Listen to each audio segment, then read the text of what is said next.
அக்குருகொடவில் சட்டத்தரணி ஒருவரையும் அவரது மனைவியும் துப்பாக்கியால் சுட்டுக் கொலை செய்த சம்பவம் தொடர்பில் கைது செய்யப்பட்ட சந்தேக நபர்கள் இருவர் இன்று கடுவலை நீதவான் நீதிமன்றத்தில் ஆஜர்படுத்தப்பட்டுள்ளனர். இதற்கிடையில் குறித்த சந்தேக நபர்கள் இருவரும் அக்குருகொடவில் அமைந்துள்ள சூப்பர் மார்க்கெட் ஒன்றின் அருகிலிருந்து துப்பாக்கிதாரிகளுக்கு துப்பாக்கிகளை வழங்கும் காட்சி அடங்கிய சிசிடிவி காணொலி தற்பொழுது வெளியாகியுள்ளது. அதில் கைது செய்யப்பட்ட இளைஞர் ஒருவர் தாங்கள் வந்த காரில் இருந்து ஒரு பையை எடுத்து வந்து துப்பாக்கிதாரிகளில் இருந்த காரில் கொடுத்தது பதிவாகியுள்ளது. பின்னர் அவர்கள் அங்கிருந்து ஹோக்கந்தர திசையை நோக்கி செல்வது அதில் காணப்படுகிறது.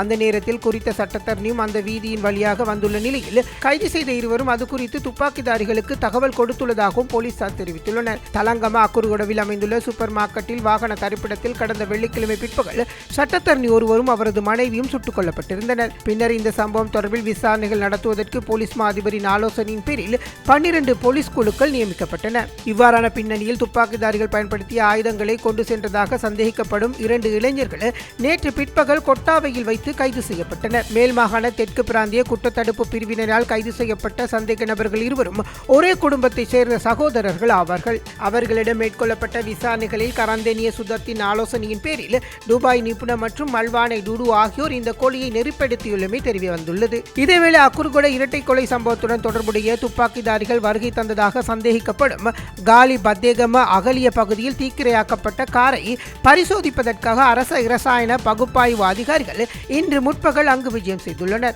கடந்த 15ஆம் தேதி காலி அகலிய குடியாவத்தை உட்புற வீதியில் வைத்து இந்த காரை நுகேகொட பிராந்திய குற்றத்தடுப்பு பிரிவினர் கண்டுபிடித்துள்ளனர். காரை கண்டுபிடித்த சந்தர்ப்பத்தில் அது தீப்பற்றி எரிந்ததாக அப்பிரிவினர் தெரிவித்துள்ளனர். சட்டத்தரணி புத்திக மல்லவாராய்ச்சி மற்றும் அவரது மனைவி படுகொலைக்கு பயன்படுத்தப்பட்டதாக கருதப்படும் இந்த கார் காலி அகலிய பகுதியில் கைவிடப்பட்டுள்ளதாக தெரிவிக்கப்படுகிறது.